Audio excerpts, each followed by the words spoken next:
Herzlich willkommen auf meinem Kanal. Das CRKT Homefront gibt es jetzt bereits seit 2016, also eigentlich der sprichwörtliche alte Hut.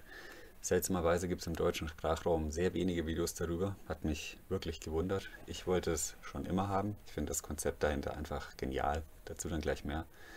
Vor kurzem hatte ich jetzt Glück auf dem Zweitmarkt, da konnte ich das Homefront EDC K250 KXP, das ist der vollständige, etwas komplizierte Name, für einen extrem fairen Preis ergattern. Wir haben hier ein Ken Onion Design. Das ist eine Droppoint-Klinge mit einem schönen Stonewashed-Finish, Hohlschliff, 1,4116 Stahl mit 55 bis 57 HAC, ein ausgeprägter Flipper-Tab, der gleichzeitig als Guard fungiert, dann ein Liner-Lock, der recht sauber sitzt, FRN-Griffschalen, die sind innen nochmal mit Metallplatinen verstärkt und ein Deep Curry Clip rechts, leider nicht ummontierbar. Das sind erstmal die Rohdaten. Ich packe euch alle Spezifikationen zum Homefront in die Videobeschreibung. Es soll gar nicht so sehr um dieses Messer gehen, sondern vielmehr um die Field Strip Technologie. Die Field Strip Technologie ist ein Patent von Ken Onion. Die Idee zum Konzept ist simpel, aber durchaus relevant. Es geht um ein einfaches und problemloses Auseinanderbauen von Klappmessern. Das Homefront lässt sich in Sekundenschnelle zerlegen und fast genauso schnell wieder zusammenbauen.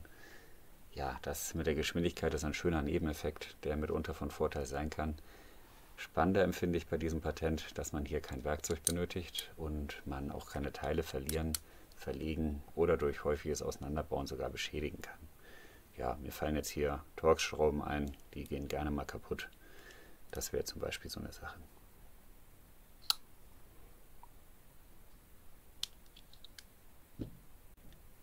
Wie funktioniert das Ganze? Es gibt zwei wichtige Bauteile. Zum einen diesen kleinen Hebel in der Nähe der Klingenachse. Zum anderen dieses gut getarnte Rädchen am Griffende. Das übernimmt hier das Design des Chimpings vom Backspacer. Ist auch ein schönes Detail.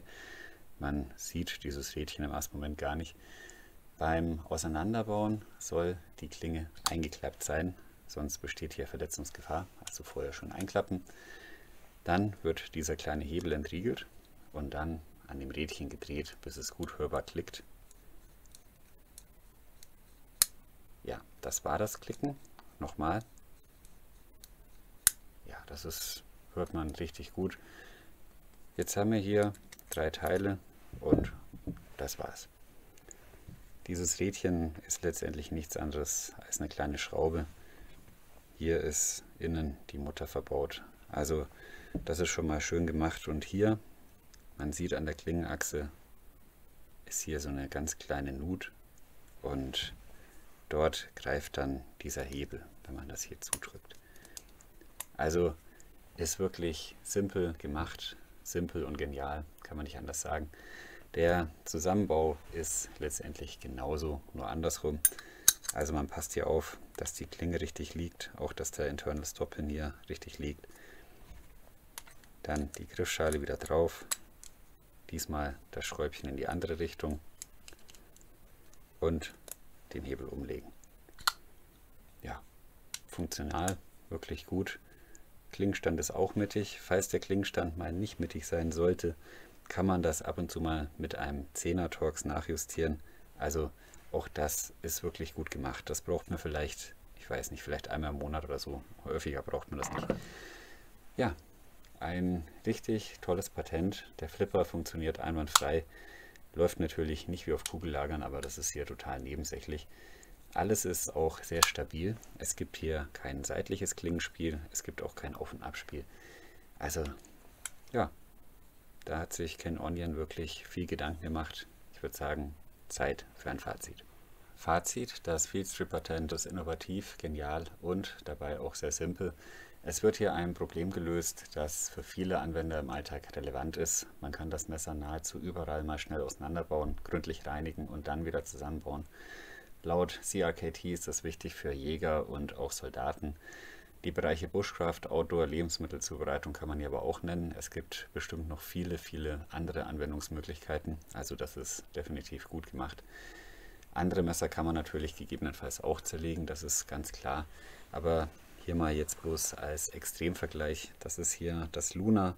Wir haben ein paar Distanzhülsen, wir haben jede Menge kleine Schrauben. Wir haben die 2 Washer, die Griffschalen, die Slipjoint-Feder. die Klinge, den Clip. Also das ist dann schon wirklich extrem, aber so kann es laufen, wenn man mal ein Messer reinigen muss.